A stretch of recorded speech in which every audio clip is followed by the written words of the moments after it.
What if we can create a life where our biggest fears actually end up becoming our biggest strengths? Well, that's what I want to talk about today with courage. This is Life at Paul M. Thank you and welcome back. So, today I want to talk about the things that hold us back in life.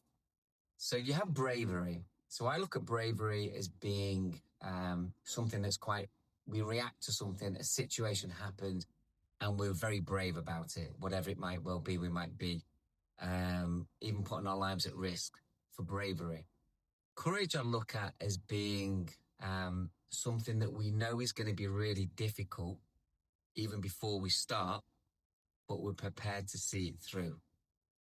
Doesn't sound so nice, that one, does it? But the great thing is, if you can do this, you can set yourself free from those biggest fears that we've got, things that are holding us back in life. It might be something that happened to us many years ago. We can keep hold of it. That's why our brains are so clever. We keep hold of the good, the bad, and the ugly. Even if it's just subconscious, we keep hold of it. Courage is speaking up when you don't believe people are being kind to somebody else.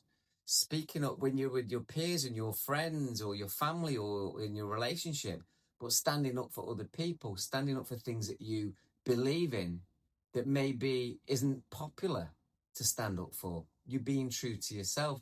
Courage might be knowing you're going to war, or knowing that you're going to go into a house as a fireman, knowing that you're going to risk your life. Courage is stepping into it and do it. Courage is leaving the job that you've got, knowing that maybe you're going to earn less money. You might have to even downsize on your house. What are people going to think? But courage is doing these uncomfortable things that are going to give you, on the return, a better feeling in life. Money is only so much. When we're asleep, we don't know where we're sleeping, let's be honest. But we put so much emphasis on success, on materialistic things. We're all guilty of it, me included. Success for me is different meanings of life, and courage and being brave and being vulnerable and opening yourself up and putting yourself out there. That's courage.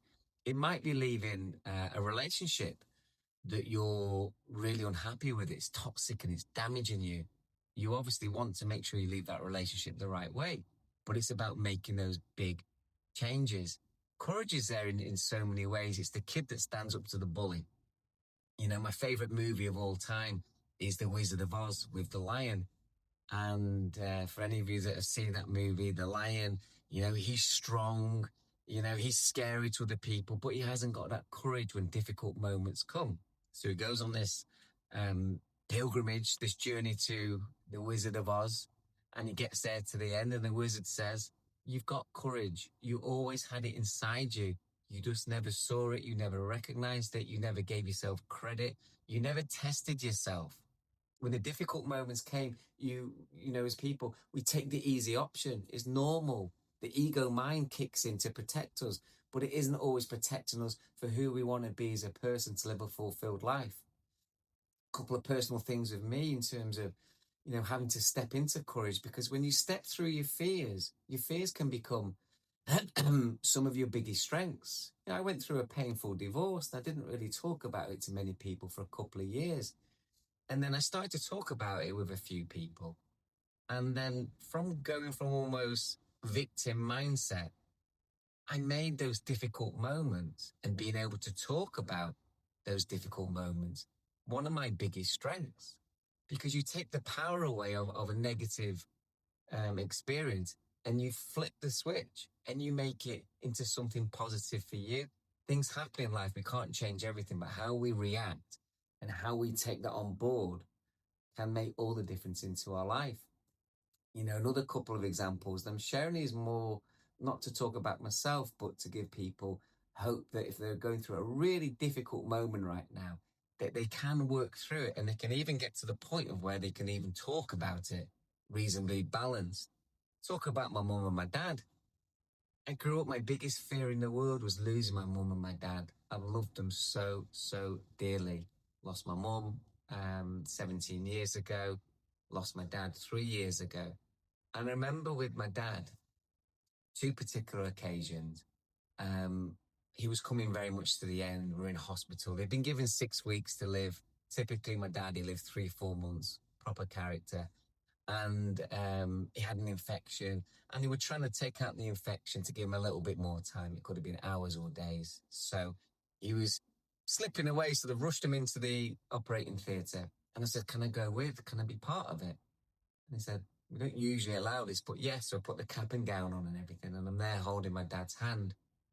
And they're working on him, trying to sort out the infection and the procedure.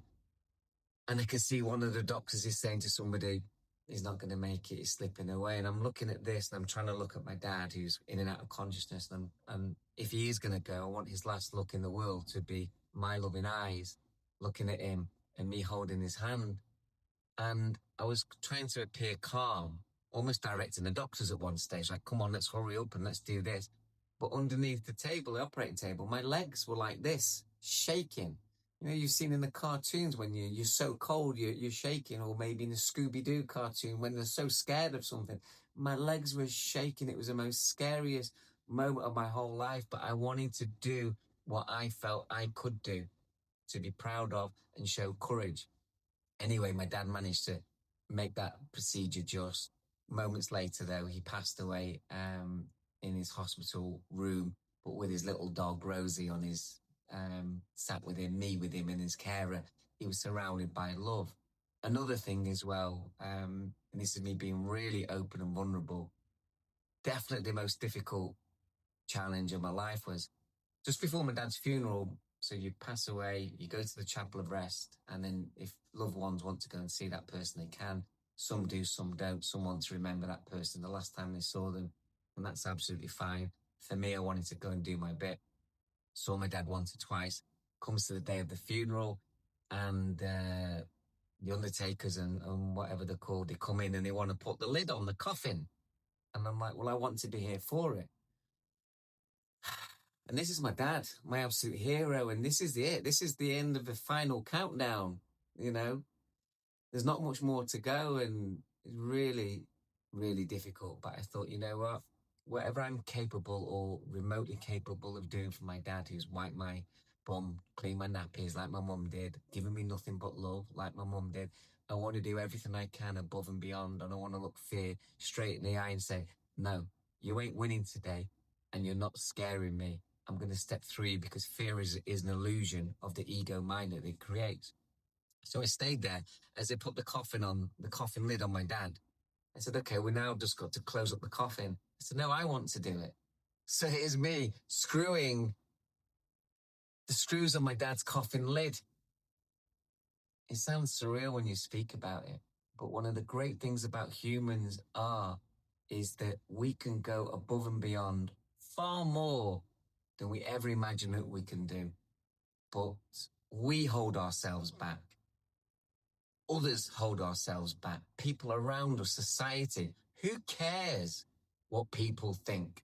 If we're being true to ourselves, standing up for our own rights, living the life that we want to do, not offending others, you know, you don't want to get to the end of your life when you've got a list of regrets. Well, I didn't do this, this, and this, but I didn't look stupid.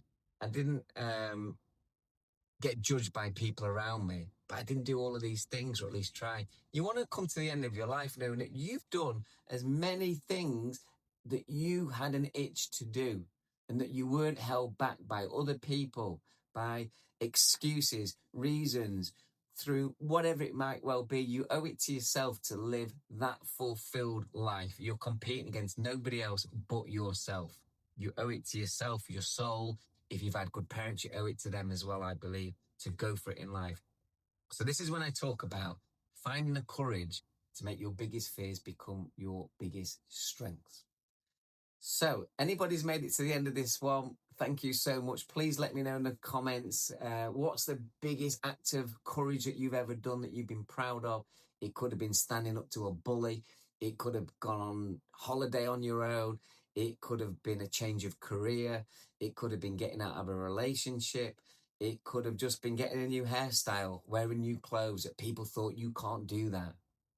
That's what I say to people is, so say goodbye to fear, say hello to courage, and be that best version of yourself. Be kind to yourself. How will people be kind to you if you're not kind to yourself?